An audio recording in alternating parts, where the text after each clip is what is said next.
happy Purim from all of us here at 92Y. I'm Rabbi Samantha Frank, and I'm so delighted to welcome you this evening to our conversation with Eliel Cruz and Raquel Willis, organizers of the Brooklyn Liberation March, celebrating their courage and celebrating courage as we celebrate the holiday of Purim.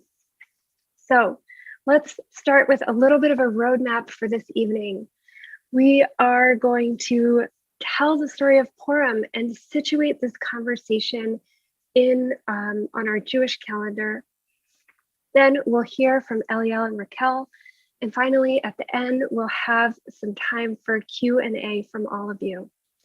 We're so delighted you're here.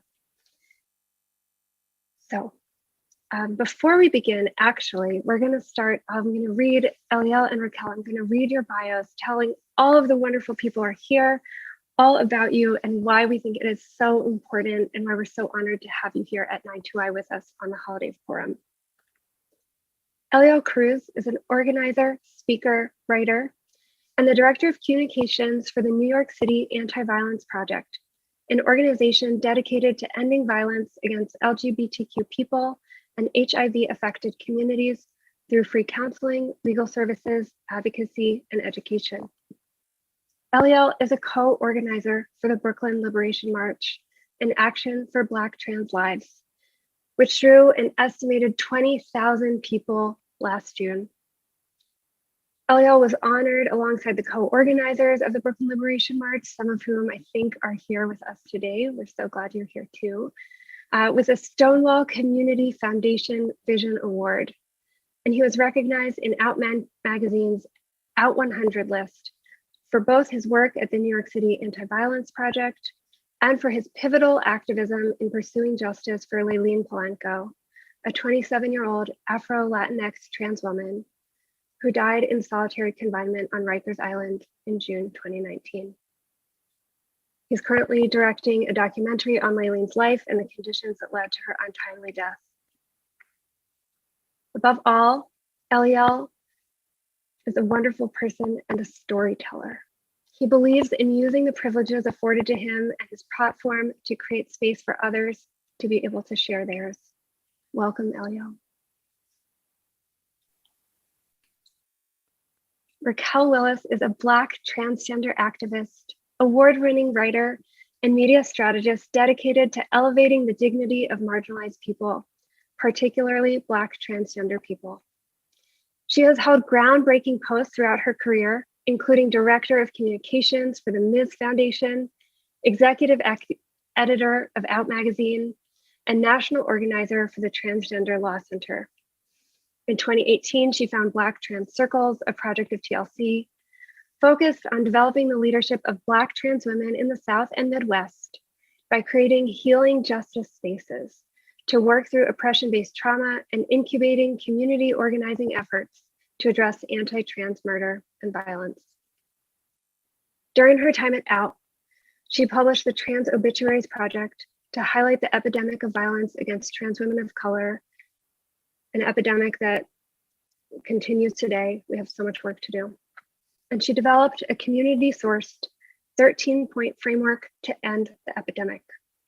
This project won a GLAAD Media Award. Raquel is also a wonderful person. She's a thought leader on gender, race, and intersectionality.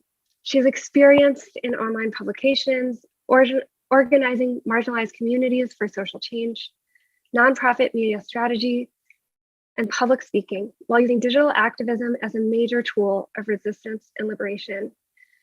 I hope you're all marking your calendars. She'll be releasing her debut memoir about her coming of identity and activism with St. Martin's Press in 2022. Can't wait for that. Eliel and Raquel, we're so glad you're here for this intimate conversation. We're so just welcome. So as a starting point, I want to give a little bit of context. This evening, just as a sunset, we've started on the Jewish calendar, the holiday of Purim.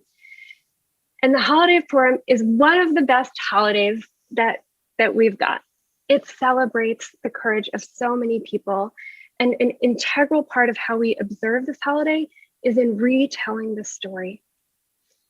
So I'm going to give a condensed version. We are back in time in the ancient kingdom of Shushan in Persia. And this is a huge kingdom. And the king himself, his name is Ahasuerus. It's a mouthful of a name. It's a great name, but he is just celebrating his power. He is hosting banquets. He's got all the men at his party. There's a separate party for the women held by his wife named Vashti. And while he is at his party for just the men, he starts bragging. He's been drinking a lot and he's like, my wife is so beautiful. Do you all want to see how beautiful my wife is? And all the other men are like, yeah. And we'll just also keep in mind, this is a biblical story. The Bible is filled with patriarchy. You know, we'd love to have more examples of not just men and women, but we'd love to just have more representation. This is the story we've got. Sometimes you just have the story you have, not the story you want. So this king, he says, I'm going to send for my wife. All of the men will appreciate her beauty. And the queen, her name is Vashti. She says, no. She's like, absolutely not. I'm not going. And all of the king's advisors, they lose it. They're like, what if all of the other women in this huge kingdom find out that they don't have to obey their husbands? Our kingdom will be done for. So what are we going to do? They banish her from the kingdom and they say, like, we got to get a new wife for the queen. Before this gets out, they are so afraid of the power of women that they replace the queen. So a different woman becomes a queen, and her name is Esther. Esther is Jewish. She does not show her full self when she meets the king, when she comes into power. She hides her Jewishness. In the meantime, there's an advisor to the king. This guy, his name is Haman. And typically when we tell the story of Haman, we boo out his name because we both have to tell the story so we know the story, but we don't want to give any honor to this person who attempted to murder a whole people. So Haman is parading around the kingdom and he is he's getting everyone to bow down to him. And this one man who's Jewish, his name is Mordecai, he says, I will not be doing that. I'm not going to bow down to another person. Haman goes to the king and he's like, you got to watch out for these people. They're coming for you. They don't listen. They don't respect you. They don't honor you. Let's kill them all. And the king is like, okay. So, one thing that we've noticed about this king is that he's not making a lot of decisions on his own. He's kind of being turned by a bunch of other people. So the king doesn't know he's married to a Jewish woman. He's decided to kill all the Jews. The Jewish woman who he's married to now is faced with a choice.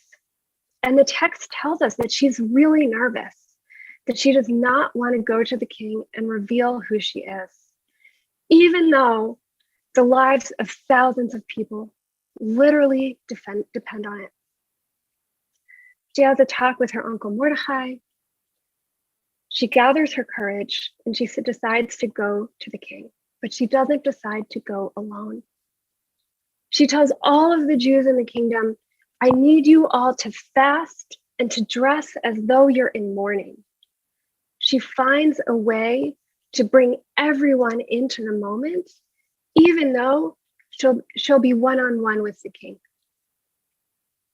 And with the collective power of the community, knowing that she has all of these people behind her, she goes, she speaks to the king, and she changes his mind. So on this holiday of Purim, we celebrate her courage, we celebrate her bravery, and yes, and we also look around. We are not meant to just retell the story and imagine that it's a story that should live in our past, that we just retell for the sake of telling it.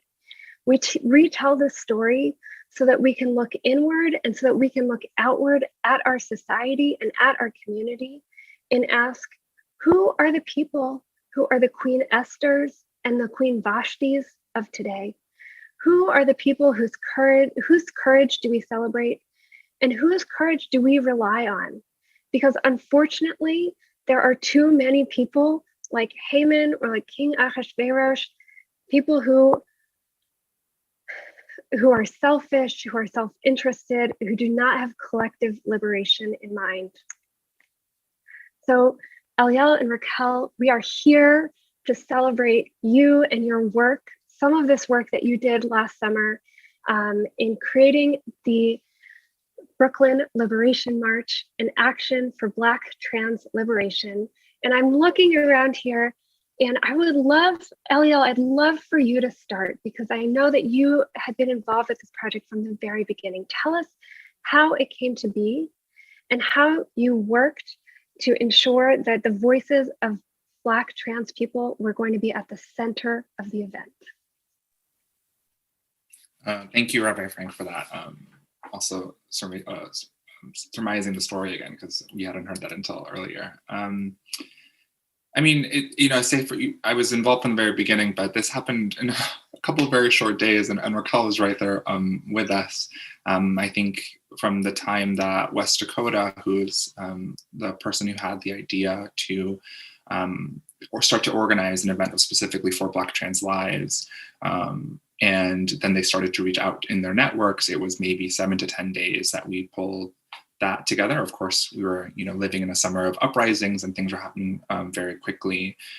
But in terms of the structure, West Dakota was, and Fran Tirado, who's another one of our co-organizers, and myself, we're queer people of color and cis, and we wanted to ensure that we kind of handled the day-to-day, quick organizing, messiness, behind the scenes stuff, so that we could create the space for Black trans people to speak that day.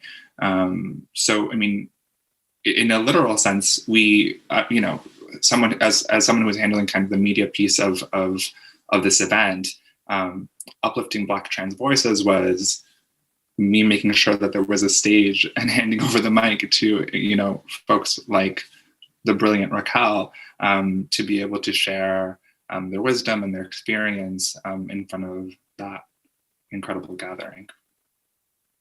Amazing. Thank you, Eliel. And Raquel, would love to hear from you. So you were also involved right at the very beginning, but I'd love to hear you speak a little bit, not only about your involvement in the march, but your experience of it on the day. We're going to talk a little bit more about it, but I think maybe not everyone here was there.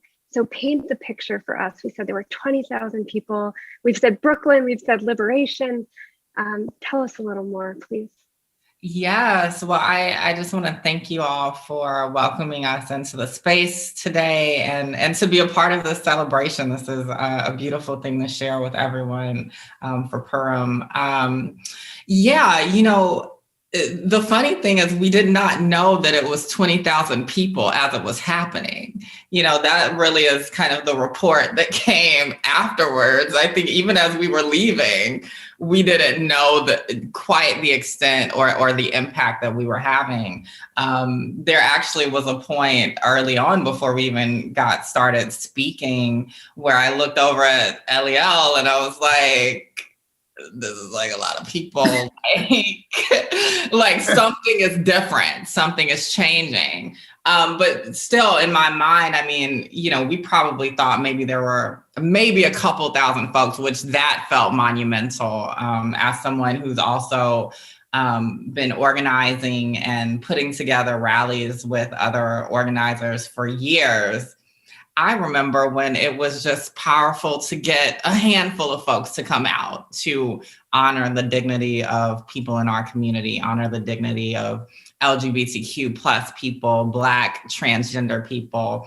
So, it was magical. There was a stillness, but also an energy in the air. So it was weird. Like in the moment, it felt historic. It felt like we were there for a reason, for a purpose. Everyone from the folks who had been organizing for weeks in advance to the folks who maybe they just walked up from the street or moved into the crowd from the street. It felt like we were there for a reason and something was shifting in all of us. So it's one of those days that I will definitely remember forever. this might be bold, but I think for our community, in a lot of ways, it felt like a march on Washington, or something powerful on that level. And I think it's something we'll continue to look back. I mean, we're not even a year later at this point, and we're still kind of in the afterglow of it. Beautiful. I hope that the afterglow just continues. And I have so many questions. We're gonna take them sort of slowly, but just even as you spoke just now, you brought us into the weightiness and the excitement and the light, but also the heaviness of the moment. And as we're talking about an event, a march that happened about 6, 7, 8, who knows what time is, but 7 or 8 months ago. And you just said, we're looking to continue to build from it. So I would love to know what's next. And maybe it's sort of like there's something that's next, either Eliel from this group, or maybe there are different projects. And, I'd love to know what's next in the broadest sense for both of you. That's a good question. Raquel, do you want to start? Yeah. I guess so. Was this on the list of pre-approved questions?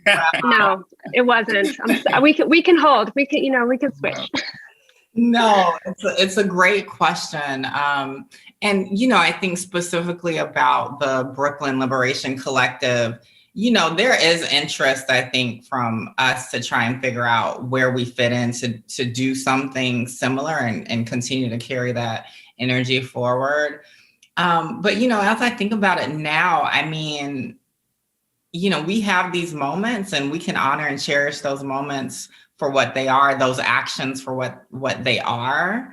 And maybe it doesn't happen exactly the same way, but the work will continue. I mean, even as I was speaking at the march, I was feeling the words of people like a Sylvia Rivera or a Marsha P. Johnson, right? Like their energy as trans women of color, trans people of color from yesteryear was transferred into that space, right? I was thinking of the Ella Bakers and the Fannie Lou Hamers and the Martin Luther King Jr.'s and James Baldwin's, so many folks that we kind of have this spiritual social justice lineage that we like share with them. So, the beautiful thing is that we're movement building, and that work doesn't end. And, sometimes we won't have the answers. I think most times we won't have the answers about what's next. We kind of have to meet the moment.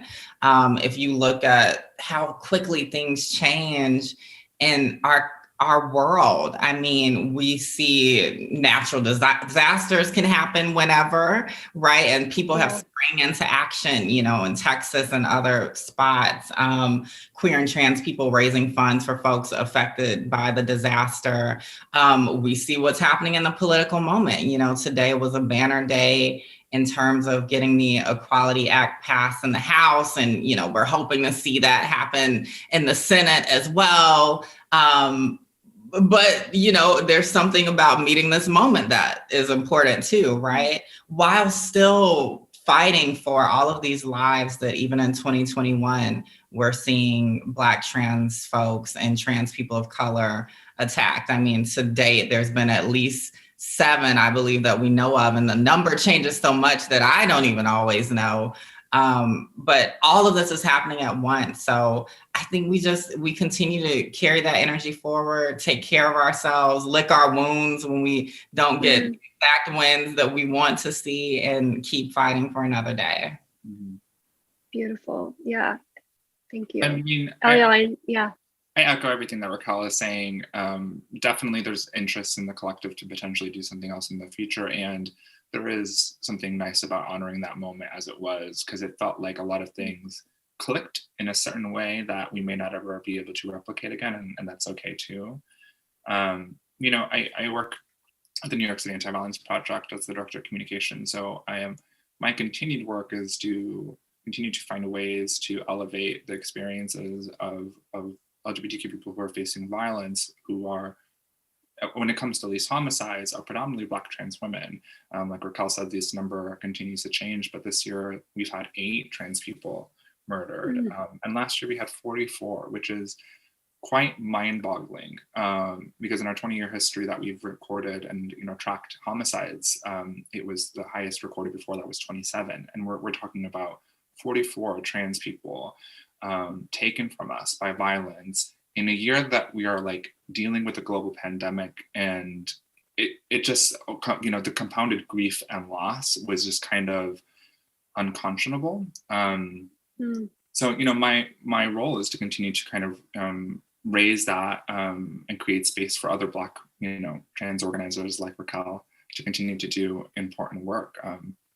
I mean, in New York City, it's been the greatest honor of my life to support the family of Leland Polanco, who you mentioned in my bio, and she's an Afro-Latinx trans woman who died in Rikers in 2019 when she couldn't afford a $500 bail.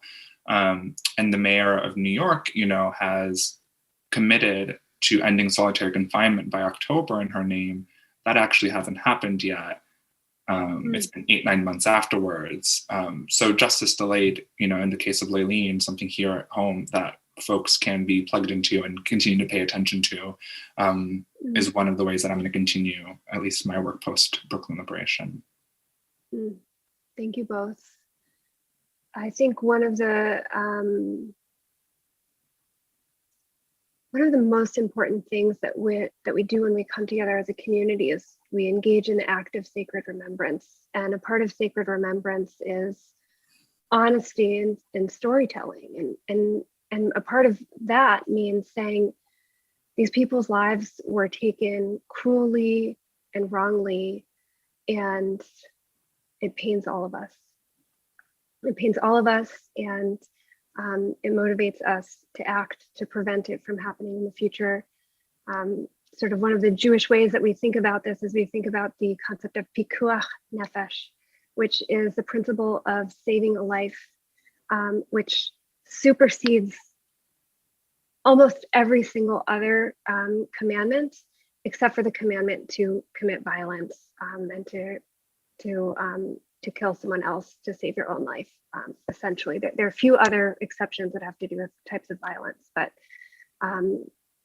this pains us. This pains us. So we thank you for the work that you've been doing, that you continue to do, and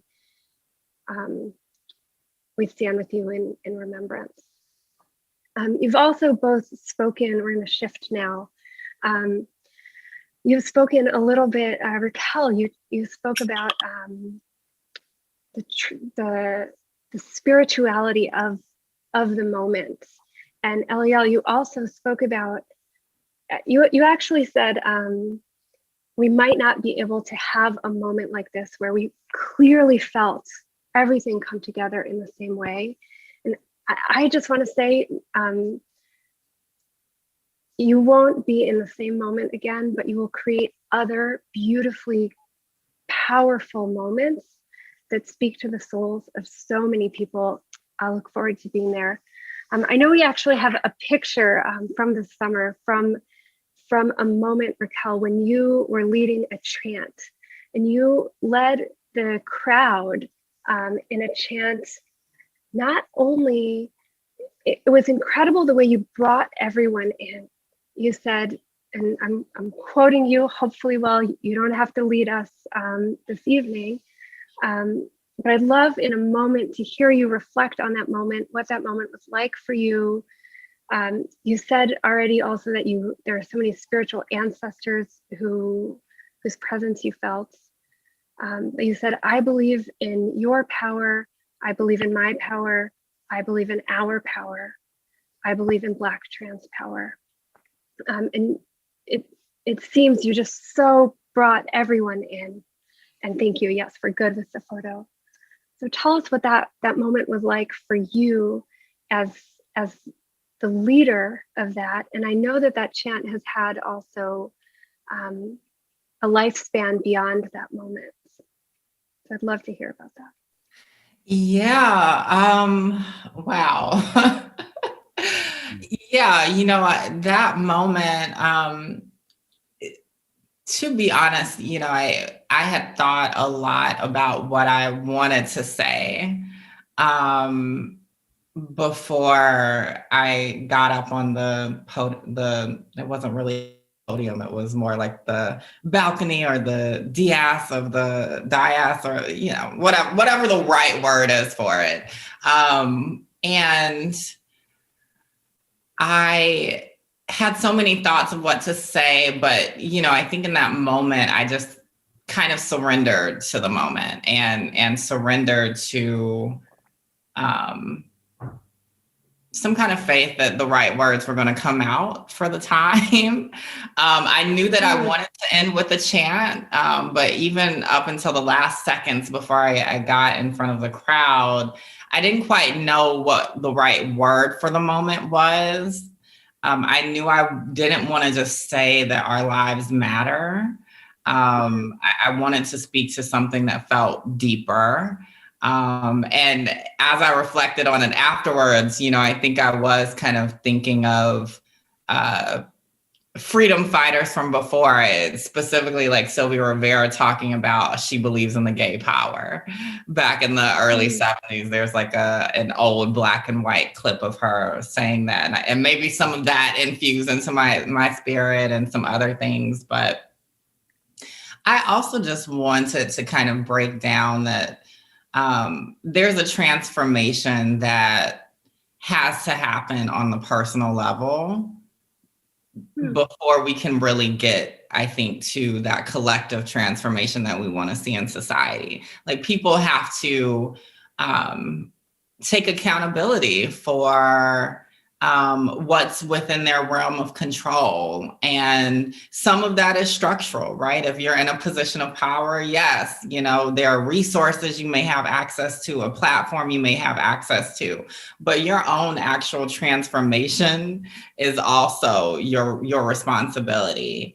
And it's not just on Black trans people to come up with solutions to make this world more affirming and more accessible. It's on everyone. You know, we all have to individually tackle our traumas, figure out what we need to heal from so we can better show up in the service of this larger collective. So that was kind of what I was thinking about as I was crafting this chant, and figuring out the pieces that ultimately came together the way it did in that moment. Thank you so much. And thank you for reminding us of our individual power and responsibility. Thank you. Eliel, you shared in an earlier conversation, I'm sticking us still in this question around the spirituality of perhaps activism, perhaps movement work, whichever the language is, your justice-focused work. And you shared that you often feel closest to God in this work. Could you share a little bit more with all of us about what that means for you? Yeah, it's interesting. I haven't talked about my faith in a couple of years. I started doing work, faith organizing. I was born and raised in the Seventh-day Adventist Church, and went to Seventh-day Adventist schools all the way through a university, and that's where I began to organize. After I left that university and came to New York, I would say that I'm like on pause with church, is how I would describe it currently. I'm detoxing from a lot of the religious violence that I experienced, as well as, religious violence I experienced in progressive spaces that had pride flags outside of the door and replicated a lot of the same silencing that I experienced in openly anti-LGBTQ spaces. But I've never been able to quite pause on God, if I'm being like, that's so cliche or so like cheesy. If you would have told me 10 years ago, when I started organizing, I guess that I would be doing the work that I'm doing now, I would have laughed. Because I was certain that I would never, one, accept myself in the way that I have today, or that would be as openly and vocal and working in community for community. And I haven't put a pause on God because I feel very called to this work. And it's very difficult for me to describe this push that I feel to help. I do this work so that people don't experience the violence that I've experienced. And although I've put a pause on church, some of the holiest experiences I've had has been in, creating a vigil. I'm thinking Kowalski Trawick, who was shot and killed in his home by NYPD in April 2019. He was a Black queer man experiencing a mental health crisis, and he was shot in his home in under 2 minutes. And getting photos together and candles and speaking his name and raising up that experience so he wasn't forgotten, to me felt incredibly holy. Brooklyn Liberation felt incredibly holy. I find myself, closest to God when I am, working with those who are pushed to the society's margins, around those who are suffering, because I feel called to do this work. Sorry, I kind of rambled, but that's where my faith is currently. It was beautiful. It was beautiful. And, as a religious leader, I just want to say I hate that religious violence has been done to you in so many spaces. I'm sorry. I'm sorry to anyone on this call who has experienced violence from a religious community or someone who, or in the name of religion in any way. It's just not right. So, there's so much richness here. I was also thinking, as each of you were speaking, about a Jewish concept that actually is often, these two words are often thrown around. The two words are tikkun olam, which means the healing of the world. But there's a sense that for Jews, there's a particular obligation to be involved in work that brings not just our community, but brings the world fully into a place that's healed, but also that's into a place that is where everyone can thrive. The Hebrew prophets, the legacy of the Hebrew prophets, Amos, Isaiah, so many, they're talking about social and economic justice. And the Bible actually has sort of three categories of people: the widow, the orphan, and the stranger, who everyone is meant to look out for. But when we kind of look back at those texts and we look at who are those people, those are the people who experience economic disadvantage. And the part of our role today, these days, is to translate that in the broadest possible way, and to see ourselves as obligated in ensuring that everyone has access to food, to housing. One of my favorite texts that we read on the holiest day of the year, on Yom Kippur, talks about how we treat workers, which is about paying a fair wage. There's so many places that we can go. I'm gonna bring us back to our conversation. Both of you are experts and leaders and believers in the power of storytelling. Raquel, we'll start with you. What is the power of storytelling to you, and why is it so important for your work? Yeah, the power of storytelling. I feel like storytelling, or at least stories, are some of the most basic, essential organizing tools. I think everyone has a story. Now how we get to understanding that story is different and it can change. But I think the way that we make the greatest changes in society for people on the margins, the widows, the orphans, the strangers, it is through figuring out how to communicate our stories, so that people can hear the values in them, but also that we are receptive to hearing other stories as well, right? So it's kind of like a twofer. It's like figure out how to translate what you're going through and communicate that, but also be open to hearing what other people are going through. And I think that that is one of the essential building blocks of social change and organizing, you know, that's the bread and butter. You can have all of these theories and all of these other kind of tools, but if you don't have those little nuggets of humanity to appeal to the humanity in another person, I don't know how successful you can be. And I'm not using successful in like a capitalist kind of way, but like successful in terms of like us, in terms of like progress, right? So yeah, that's why I feel like storytelling is important. I think also just bringing it back a little bit,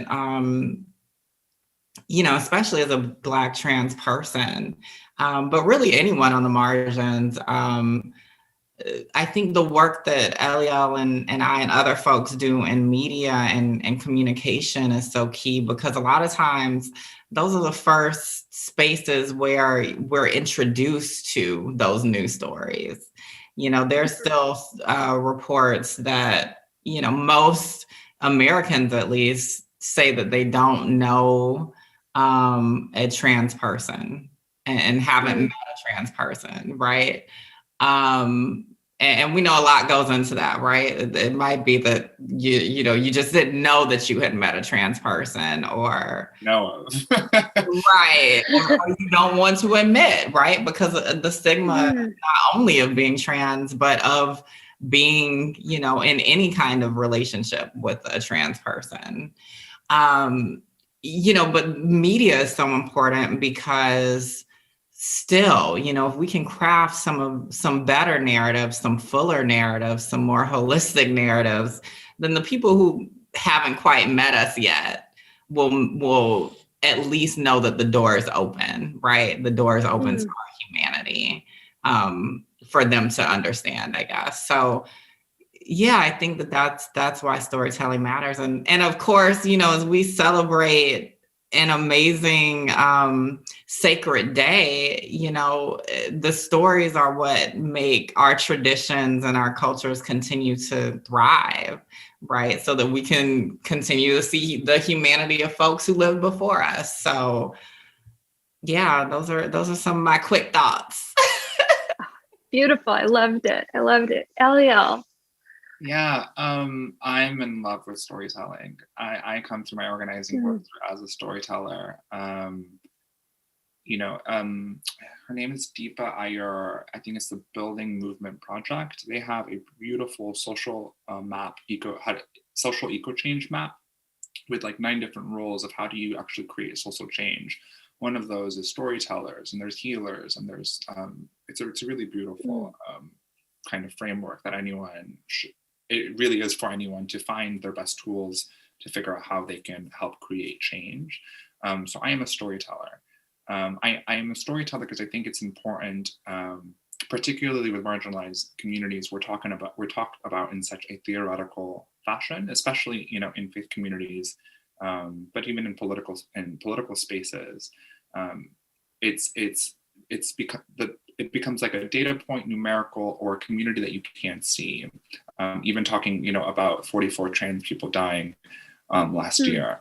Are we actually able to like fully understand the gravity of that statement without understanding and knowing and having and humanizing trans people?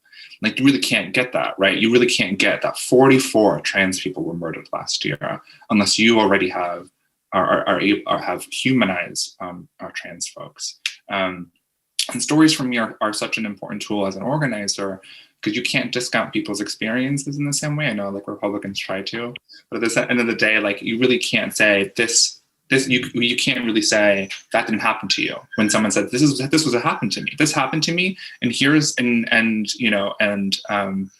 here's why. It's very difficult to just dismiss that those experiences. Also, from a religious standpoint, I don't think it's like a what's it called? fluke, or what's the word, or a fluke that Jesus used parables to try to explain complicated things to his followers, right? Like, I think stories really allow people to engage and understand concepts that may be foreign to them, maybe because of their lack of experience in that, in ways that other things can't. Sorry, I love storytelling, so I'm a storyteller. What I've heard from both of you is the power of storytelling, both as something that helps us see, it helps us connect to one another, and it helps us see one another's humanity, and it helps us understand like numbers. Like 44 trans people murdered last year is a horrible sentence to say, but when we hear the stories of who those trans people were, we experience the loss differently. Mm-hmm. And Raquel, you also spoke about storytelling as a way to know ourselves, but also to know someone else better. So there's actually sort of a mutual coming together that I hear in storytelling. You know, and it's funny because I think for you know, folks like me and or Eliel and me, we're asked our stories a lot, right? And I think queer people, trans people, anybody on the margins, you know, we're asked our stories a lot. Sometimes people think you owe a story, mm-hmm. like they deserve to hear your story. Anyway, I interrupted. Please continue. Yeah, no, and that's true too, right? Is that people think they're owed your story, and that's not true, right? You have the power, the autonomy to decide what pieces you want to share, to give to other people, and what pieces you need to safeguard. But I also just think about how we're still figuring our stories out, literally with every second, right? Like my story in some part is different now, having been on this call, experienced this exchange of information, right? Learning more about Purim and the faith, and seeing faces, you know, even the nods like of affirmation to some of the things we're saying, like we're even different than we were 30 minutes ago. And that's a beautiful thing, right? Is that stories evolve and change. And so we also just have to be open to all of that as well. Like that's the beauty of living. Beautiful. Yeah. And the way you tell a story today might be different from how you tell it tomorrow. And you've still got to write the story. You got to live the story tomorrow before you could write it. Absolutely. I want to also remind people or welcome people to asking questions. You could chat us directly, and then we'll share your questions with Raquel and Eliel. You can. I believe you should be able to just chat 92nd Street Y, and they'll make sure that we get your questions. We want to make sure that there's space, not just for us, but for your voices as a part of this conversation too. So. At any point that you have a question, you are invited to share it. And I'll just say, actually, as a person who spent a lot of time in Jewish spaces thinking I wasn't allowed to ask a question, or thinking that if I asked the question, it would display ignorance, which would lead to shame.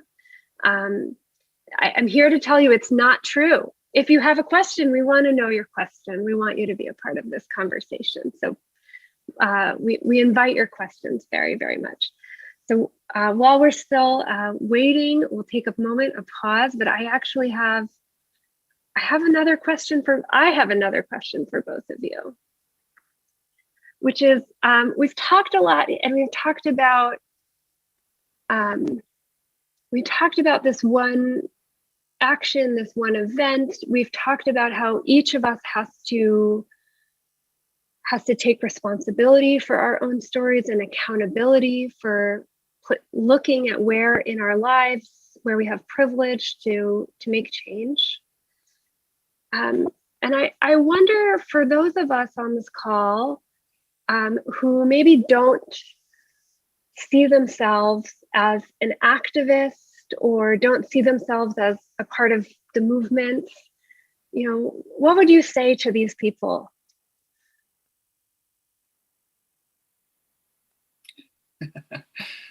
I think it's, I have a saying that I tweet out every other morning. I tweet, "Let's create some good in the world," and it's my little motto. It's kind of what drives me in waking up and setting my intention in a world that often feels unchangeable. And it roots me back in my belief that if we all actually do our part, if we all actually do our work, another world is possible. I believe in the power of people. It is why I'm in movement work. I believe in building together. I believe in collective action. And I like, as Miriam Kava says, like hope is a discipline, and I have a hope in changing the material conditions of this world for those who are living on society's margins and who are most impacted by violence here on this earth. My necklace says, "I want to spend my heaven doing good on earth." I think we all have a part to do, and it's about finding what are the tools that God has given us to create change and being intentional and diligent about doing our part. Thank you. Intentional and diligent about doing our part, and the hope is a discipline. Thank you. Thank you. Raquel? Oh, geez. Eliel gave us a sermon. I'm getting back into my faith roots. Like I'm literally like pulling up all. And then got the necklace, brought props. I didn't bring no props.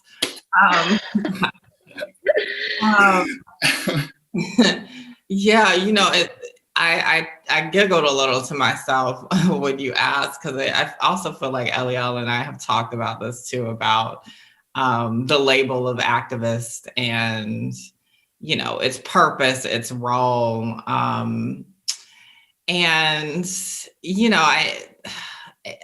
It's one of those things that I think for both of us, after having had exchanges about it was something that was kind of bestowed upon us, right? Like that title of activist.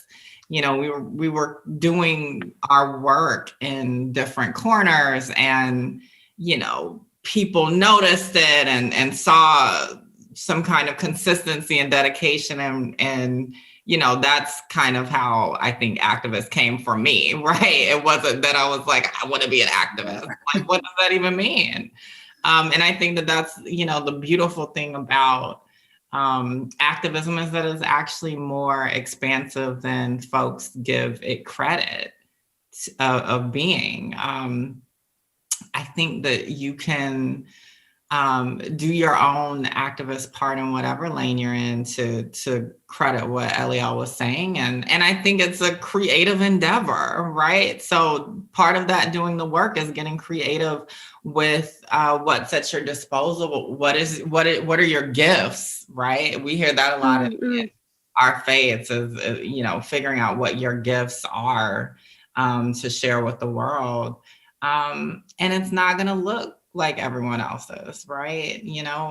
Everyone can't be the person holding the bullhorn on the street, right? Whether it's by choice or whether, they have a different type of body, right? Or different responsibilities. If you got a family, it might not be possible for you to go out and leave your 3 kids or bring your 3 kids like my sister, and do the work in that way, right? But if you're a teacher, how are you inserting these concepts of value and dignity for every living thing and person into your curriculum, right? How are you making sure that the kids who are different aren't being bullied, right? How are you bringing up the next generation? Are you empowering them to lean into these values of social justice and liberation for all? I think everyone has their part, and we have to do the work of figuring out what that part is. And it shifts and it changes. Eliel and I have seen shifts and changes. Our homie Jason has seen shifts and changes in our work. And you just have to be receptive to all of that. So that's what I think. I think the activism piece. Beautiful. I don't care as much about the label, right? Like just figure out what pushes you and drives you and lean into that. Beautiful. Thank you. Yeah, it doesn't have to be, you don't have to take on the label to do the right thing or to take an action, big or small. And a lot of seemingly small actions or conversations that are intentional actually adds up to a lot of change. I think too often we underestimate the difference that we can make in our lives or in other people's lives.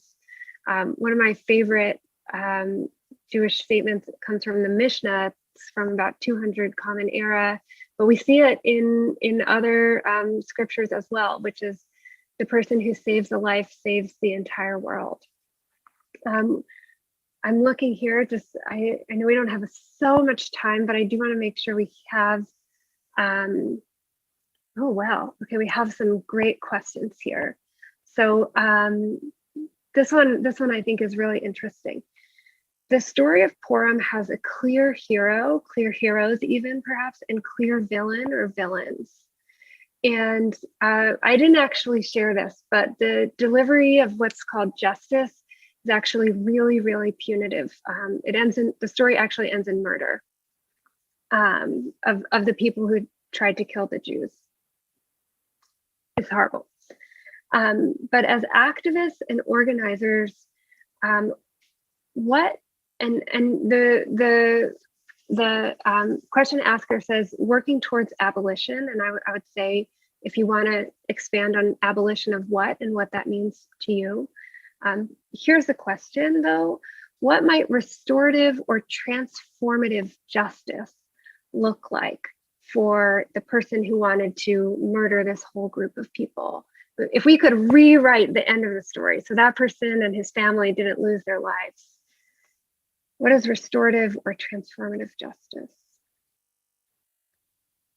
Another way to say this is, I'm going to change the question a little bit.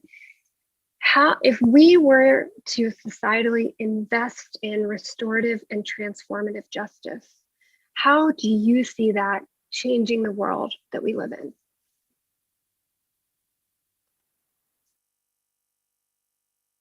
You want to start? I really don't, because this is like this. Yeah. But I have a few thoughts kind of rattling around in there. This is I don't mean to make light of the story that we're referencing, but what came to my head, there's like this meme. I can't remember what the original meme was. It was from a few years ago, but essentially it's like there's this woman who's driving and she's driving these other people and they like make a joke about how bad her driving is, and she's like, but did you die though? But did you die? And I don't know why that came to my head, but I think part of it too is if I'm not as familiar with the story, right? I think the responses are different based on if acts are actually carried out and if they're not. Mm-hmm. Right? I also think you know,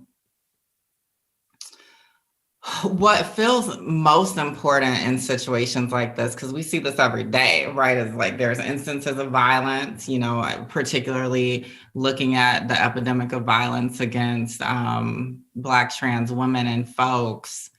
You know, oftentimes that's happening from people in our communities, right? Oftentimes it's happening from, you know, men of color, unfortunately. And this is a really difficult conversation to have because how are we actually healing the wounds in community that led to these instances of violence if we just lock people away and we don't actually discuss and unwrap why they had whatever feelings or hate towards a certain group, right? And I think that that's a lot of the conversation when we talk about particularly abolition in the criminal justice sense, right? Is like, what are we actually healing by just locking people away and not more deeply unpacking why they went after someone or why they stole something or why they were doing whatever action we've deemed illegal in our society, right? So I think the story is always deeper, and that's what I appreciate about the abolition discourse, is that it pushes us to think about why these things happen, right? And what conditions lead to a person being so desperate as to commit an act of violence against another person, right? Maybe it is that we need to invest more in mental health, right? So that folks can actually process the difficult feelings, emotions they may be having in their lives that led them to feel so much hate, right? Maybe we need to be tackling the economic situation, the kind of failings of capitalism that led someone to be so desperate to need to steal, right? To possibly survive, right? So I think there's so many deeper conversations, and I'm glad that we're in a time where we can have those openly, because it used to be so taboo to add this nuance into thinking about even the people we consider to be villains' lives. Thank you. So much to think about. Yeah, Eliel. I can say a couple of quick things. One, I didn't consider myself an abolitionist until this past summer. Really, it all clicked for me in a different way. I've been reading and growing in my politic around abolition, but I wasn't quite there. I would say that supporting the family of Layleen Polanco, Layleen's story, and a culmination of my work and this past summer has made me understand that abolition is the abolition of prisons and police is the only way forward, and I mean that quite literally. Prisons and police should cease to exist tomorrow, if possible. But what I really love about the person who probably radicalized me, Miriam Kaba, she just actually released a book 2 days ago. We do this tool free, and I cannot recommend it more. But one thing she said in her book launch was that abolition is a project of making, and I really love that concept of of working diligently to create the solutions together. I think I'm less interested in finding what was the restorative justice response to the specific biblical narrative, and the question for me is more, what are the ways that we as a society could re-look at our values and what we invest in, so that that never even happens in the first place.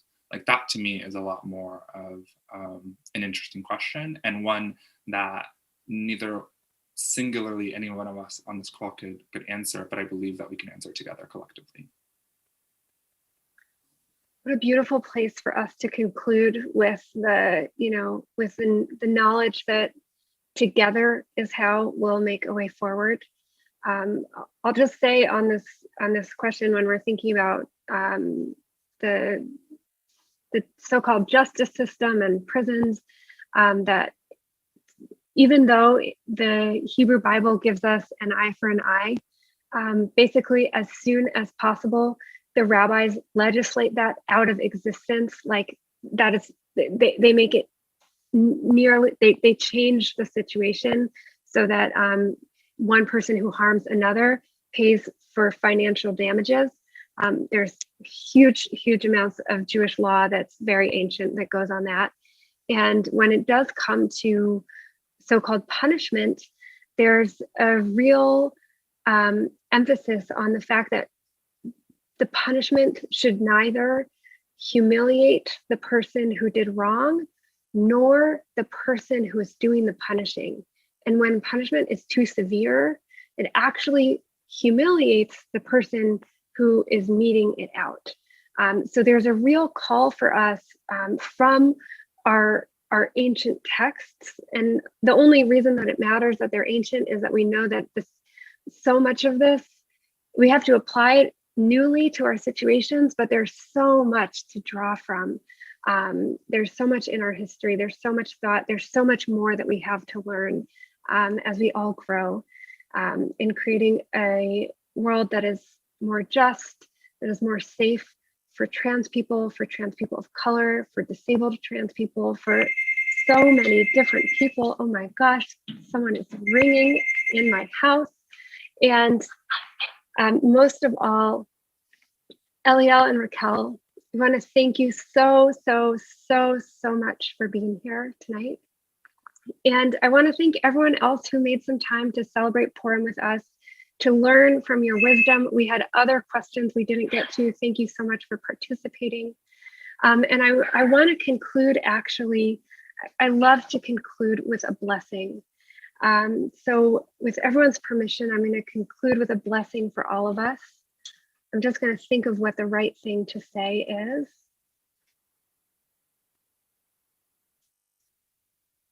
Holy source of mystery, of justice, of healing and compassion, thank you for the blessing of celebrating courage with Eliel and Raquel.